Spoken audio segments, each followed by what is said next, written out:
सातवड येथील सोमनाथ रामराव पाठक या इसमाचा मृतदेह त्याच्या राहत्या घराच्या पाठीमागे असणाऱ्या संत्र्याच्या बागेत आढळून आल्याने परिसरात खळबळ उडाली असून त्याच्या शरीरावरील खुणा पाहून हा घातपाताचा प्रकार असल्याचे समजते।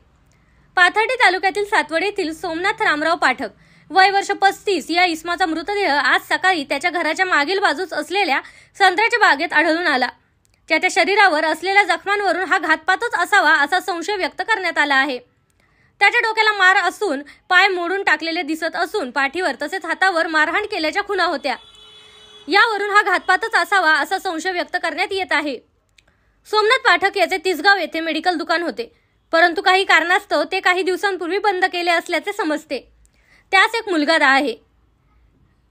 घटनेची माहिती मिळताच पोलीस उप अधीक्षक सुनील पाटील, पाथर्डी पोलीस स्टेशनचे PI संतोष मुटकुळेसह हरिभाऊ दळवी, टकलेसह पोलिसांनी घटनास्थळी भेट देऊन श्वान पथकास व ठसे तज्ञास पाचारण केले।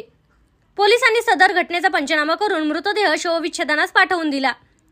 सोमनाथ पाठक यांच्या मृत्यूविषयी नागरिकांत उलटसुलट चर्चा चालू आहे। शवविच्छेदन अहवालानंतर सोमनाथ पाठक यांच्या मृत्यूचे कारण उघड होईल। त्यानंतर या घटनेचा तपास पोलीस करतील।